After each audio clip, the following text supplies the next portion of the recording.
video concentrates on quickly moving around the timeline. The fastest way to edit is to put out of your mind on how to use the computer and concentrate on being creative, not worrying about how to move to the next part of the timeline. The secret is to get so familiar with these commands that they become second nature to you. You'll see in this video the quickest way to move around the timeline. I'm Bruce Macbryde, and these fast and easy Final Cut videos are intended to quickly explain a single subject in as short a time as possible. However, I can provide one-on-one personal tuition over the internet should you require it. Just click in the link below. And if you've not done so already, please like, subscribe and press the bell. And number one is by far the most useful move for you to remember. It's Command plus and Command minus, which will zoom you in to wherever the playhead is. The second is to get a magic mouse or a trackpad. You'll be able to use your finger to move up and down the timeline.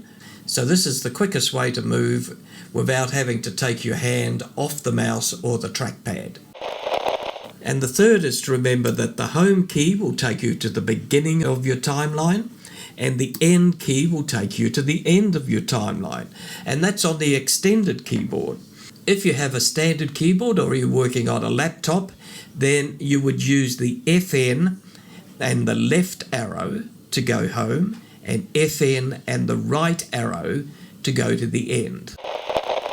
And fourth is Shift Z, which will bring your whole timeline into the one window, and then you can go from the end to the beginning and see everything in one window.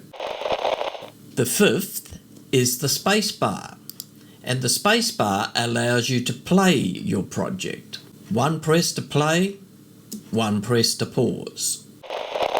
And while we're on playing the timeline, there's the J, K and the L key. Now the L key on one depression plays at normal speed, second depression at double that, and then double that, and so on. The K key stops and the J key goes backwards.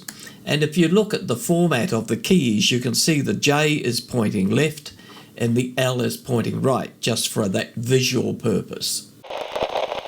The seventh shortcut is to navigate to the exact frame in your timeline. And if you know that frame number, you can navigate directly by typing in the numbers. There's a procedure, and once you know, it's easy. If you've not changed the defaults, the time code will be in hours, minutes and seconds.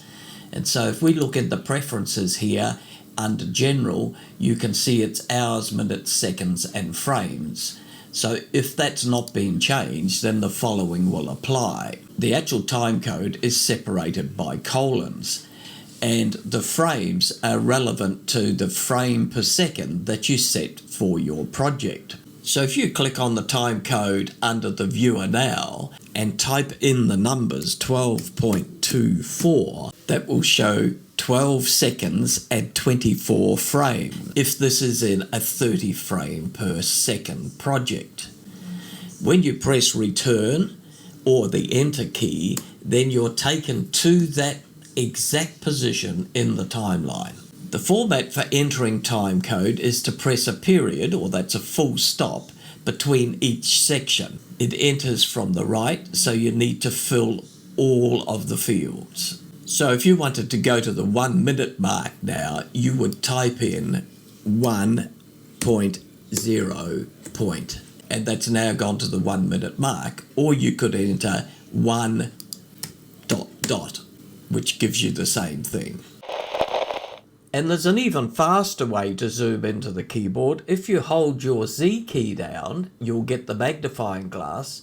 Then you can select a portion of the keyboard, and then it zooms into that location. That's it. Now commit those to memory and you'll fly through your edits. A real fast and easy Final Cut. Thank you for watching. Please like, subscribe and press the bell.